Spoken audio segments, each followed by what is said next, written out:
जी rDNA recombinant DNA technology का process क्या है। ये कई सारे सेवरल स्टेप्स इन्वॉल्व करता है इन स्पेसिफिक सीक्वेंसिंग। जैसे कि पहला हमें डीएनए को आइसोलेट करना है, फिर उस डीएनए का फ्रेगमेंटेशन करना है, उसको टुकड़ों में तोड़ना है रेस्ट्रिक्शन एंडोन्यूक्लियस की मदद से। फिर उस डिज़ायर्ड डीएनए फ्रैगमेंट को आइसोलेट करना है और उसको लाइगेट करना है दूसरे वेक्टर्स में। ये जो ट्रांसफरिंग रिकॉम्बिनेंट डीएनए है इसको होस्ट में ये जो रिकॉम्बिनेंट डीएनए है उसको फिर होस्ट में ट्रांसफ़र करना है। उसके बाद जो कल्चरल होस्ट मीडियम होगा उसको हमें मीडियम में बनाना है, एक लार्ज स्केल पे कल्चर करना है उस होस्ट सेल को, और फिर जो हमारा डिज़ायर प्रोडक्ट होगा उसको एक्सट्रैक्ट करना है। तो पहला आता है आइसोलेशन ऑफ जेनेटिक मटेरियल जो कि डीएनए है। न्यूक्लिक एसिड हमारा जेनेटिक मटेरियल है हर ऑर्गेनिज्म के अंदर बिना किसी एक्सेप्शन के, जिसमें मेजॉरिटी जो होता है वो डीएनए होता है। तो अगर हमें डीएनए को हमें अगर कट करना है डीएनए को तो वो अपनी प्योर फॉर्म में होना चाहिए बिना किसी अदर मैक्रोमोलिक्यूल्स के साथ। जैसे कि जो डीएनए है वो इनक्लोज होना चाहिए मेम्ब्रेन के अंदर, ताकि हम उसकी सेल मेम्ब्रेन को सेल को तोड़ सकें और रिलीज़ कर सके वो डीएनए को अलॉन्ग विद मैक्रोमोलिक्यूल्स जैसे कि आरएनए, प्रोटीन्स, पॉलीसेक्रियाइड्स एंड लिपिड्स। कुछ एंजाइम्स से जैसे कि लाइसोजाइम बैक्टीरिया में, सेल्यूलेस प्लांट सेल में और काइटिनेस फंगस के लिए। जीन्स जो कि लोकेटेड होते हैं लॉन्ग मॉलिक्यूल ऑफ डीएनए में वो इंटरवाइंड होते हैं, मतलब बंधे हुए होते हैं प्रोटीन्स के साथ जैसे कि स्टोन्स होते हैं। आरएनए जो कि रिमूव्ड होता है राइबोन्यूक्लियस से और प्रोटीन्स प्रोटीएज से। और कुछ अदर मॉलिक्यूल्स जो रिमूव्ड होते हैं, बाकी कई जो अदर मॉलिक्यूल्स होते हैं वो रिमूव्ड होते हैं एक अप्रोप्रिएट ट्रीटमेंट के साथ। और प्योरीफाइड डीएनए जो होता है वो प्रेसिपिटेट आउट बाहर निकाल दिया जाता है चिल्ड इथेनॉल को ऐड करने के बाद, जो कि एक सस्पेंशन में फाइन थ्रेड्स की तरह दिखता है। अब आता है कटिंग ऑफ डीएनए। डीएनए को काटना है उसकी स्पेसिफिक लोकेशन पे, तो इंक्यूबेट करना है हमें प्योरीफाइड डीएनए मॉलिक्यूल को रेस्ट्रिक्शन एंजाइम के साथ और एक ऑप्टिमम कंडीशन पे उस स्पेसिफिक एंजाइम्स के लिए for digestion of restriction enzymes. अब जेल इलेक्ट्रोफोरेसिस हमें कराना पड़ता है to check the progression of restriction enzyme digestion. DNA जो कि निगेटिवली चार्ज है ये टूवर्ड्स कहाँ जाता है, ये पॉजिटिवली इलेक्ट्रॉन मतलब एनोड की तरफ जाएगा। और ये जो प्रोसेस है ये रिपीट होगा वेक्टर डीएनए के साथ भी। तो जो जॉइनिंग होगी डीएनए की वो इन्वॉल्व होगी इसका कई सारे प्रोसेस से। जैसे कि तो अगर हमने एक कट करा सोर्स डीएनए को कट करा या फिर एक वेक्टर डीएनए को कट करा, तो जो cut out gene of interest होगा मतलब हमारा इंटरेस्टेड जीन जो होगा जो कि सोर्स डीएनए से होगा and cut vector with the space are mixed, और फिर जो कट वेक्टर होगा दूसरा उसको मिक्स कर दिया जाएगा और लाइगेस ऐड कर देगा, जिसकी वजह से रिजल्ट होता है वो प्रिपरेशन ऑफ रिकॉम्बिनेंट डीएनए, जिसकी वजह से हमारा रिकॉम्बिनेंट डीएनए बन के आता है। अब एम्प्लीफिकेशन करा रहे हैं हमारे इंटरेस्टेड जीन ऑफ इंटरेस्ट को using PCR polymerase chain reaction. अब ये मल्टीपल कॉपीज़ जो होती हैं जीन ऑफ इंटरेस्ट की जो कि डीएनए है हमारा, वो सिंथेसाइज कराया जाता है इन विट्रो मतलब लैब्स के अंदर 2 सेट्स ऑफ प्राइमर्स को यूज़ करके, जो कि क्या होते हैं कि स्मॉल केमिकली सिंथेसाइज्ड ओलिगोन्यूक्लियोटाइड्स जो कि कॉम्प्लीमेंटरिटी होते हैं to the regions of DNA, और एंजाइम्स डीएनए पॉलीमरेज। अभी जो एंजाइम्स होते हैं ये एक्सटेंड कराते हैं प्राइमर्स को यूजिंग न्यूक्लियोटाइड जो कि एक रिएक्शन में दिया हुआ होता है, और जो genomic DNA as a template. If the process of replication of DNA repeated many times, अगर ये डीएनए का रेप्लिकेशन का प्रोसेस कई बार कराया गया तो जो डीएनए का सेगमेंट होगा वो एम्प्लीफाइड हो जाएगा कई बिलियन टाइम्स, या फिर हम कह सकते हैं 1 बिलियन कॉपीज़ उसकी बन जाएंगी। तो ये जो रिपीटेड एम्प्लीफिकेशन होगा ये अचीव्ड होगा by the use of thermostable DNA polymerase, जो कि आइसोलेट होता है एक बैक्टीरियम से थर्मस एक्वेटिकस से, जो कई ज़्यादा टेम्परेचर देने पर भी एक्टिव रहता है। ये इंड्यूस कर देगा denaturation of double stranded DNA, और ये एम्प्लीफाइड जो फ्रैगमेंट्स होंगे अगर ये डिज़ायर्ड होंगे तो उसको हम लाइगेट कर देंगे वेक्टर के साथ फर्दर क्लोनिंग के लिए। जैसे कि हमारा फर्स्ट स्टेप हुआ डीनेचुरेशन, फिर उसकी एनिलिंग हुई, फिर एक्सटिंक्शन हो गया। यहाँ से हमारा डीनेचुरेशन हुआ मतलब टूटा, कई हाई टेम्परेचर पे होता है ये। तो 5' to 3' 3' to 5' double stranded DNA है, उसको हमने हीट कराया तो उसका स्ट्रैंड टूट गया। तो ये जो 3' to 5' आया, ये 5' to 3' आया, ये क्या हो गया, यहाँ पे एनीलिंग हो गई इसकी। और फिर जो DNA पॉलीमरेज है या फिर टेक पॉलीमरेज है, उसको किसके साथ जोड़ दिया, डीऑक्सी न्यूक्लियोटाइड्स के साथ जोड़ दिया, मतलब उनका एक्सटिंक्शन, ये जो प्राइमर्स बने थे इनका एक्सटिंक्शंस हो गया यहाँ पे। तो ऐसे ही अगर बार बार ये कराया जाएगा, 30 साइकिल्स इसकी कराई जाएंगी, तो ये अप्रॉक्सीमेटली 1 बिलियन टाइम्स एम्पलीफाइड हो जाएगा, जो कि PCR है। अब अगर हमें अपने रिकॉम्बिनेंट DNA को इंसर्ट कराना है एक होस्ट सेल के या फिर ऑर्गेनिज्म में, रिकॉम्बिनेंट DNA जो कि दूसरे ऑर्गेनिज्म का DNA है, तो सेवरल मेथड्स होते हैं, कई सारे मेथड्स होते हैं DNA को लाइगेट करने के लिए इनटू रेसिपिएंट सेल।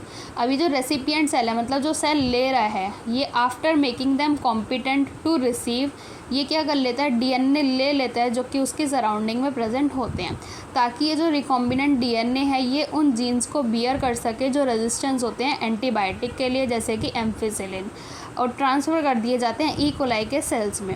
अभी जो होस्ट सेल है ये ट्रांसफॉर्म्ड होता है एम्फिसिलिन रेजिस्टेंस सेल में, और अगर हमें इसको स्प्रेड कराना है, if we spread transformed cell on a agar plate जो कि कंटेन कर रहा है एम्फिसिलिन को, तो सिर्फ ट्रांसफॉर्मेंट्स ही ग्रो होंगे और जो अनट्रांसफॉर्मेंट्स रेसिपिएंट होंगे वो मर जाएंगे, क्योंकि सिंस जो कि due to ampicillin resistance gene one is able to select a transformed cells in the presence of ampicillin.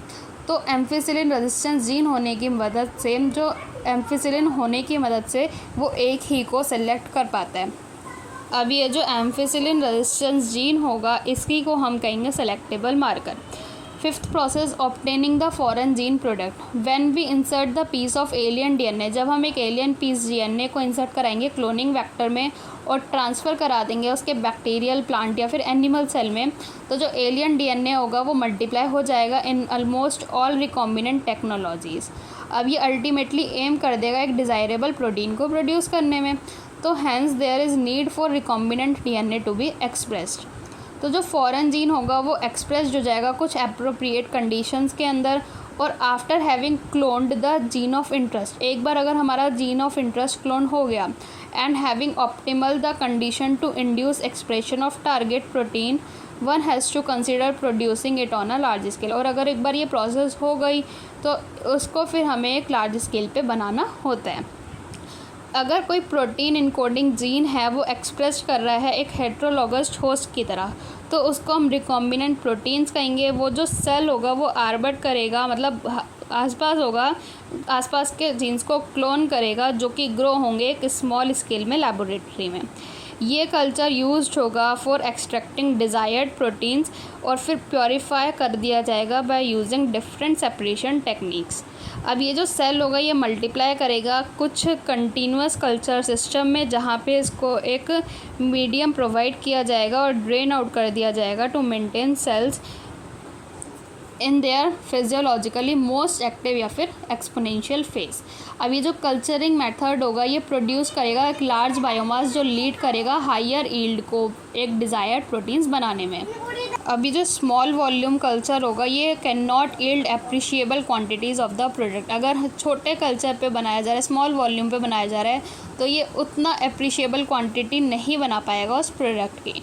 तो अगर हमें इसको लार्ज क्वांटिटी में बनाना है तो हमें कुछ बायो रिएक्टर्स जो कि लार्ज वॉल्यूम होते हैं के कंटेनर्स होते हैं उनमें बनाना होता है, डेवलप करना होता है, जो कि 100 से 1000 लीटर तक के होते हैं, जो प्रोसेस्ड होते हैं, जो रिक्वायर्ड किए जाते हैं। अब ये जो बायो रिएक्टर्स होते हैं ये वेसल्स होते हैं जिनमें एक रॉ मटेरियल बायोलॉजिकली कन्वर्ट होता है कि स्पेसिफिक प्रोडक्ट्स में, इंडिविजुअल एंजाइम्स में और बाकी कई चीज़ों में, यूजिंग माइक्रोबियल, प्लांट, एनिमल या फिर ह्यूमन सेल, जिसमें एक ऑप्टिमल कंडीशन प्रोवाइड की जाती है for achieving the desired product by providing optimum growth condition, जैसे कि टेम्परेचर प्रोवाइड करके, pH प्रोवाइड करके, सबस्ट्रेट, सॉल्ट्स, विटामिन, ऑक्सीजन, ये सब प्रोवाइड करा के।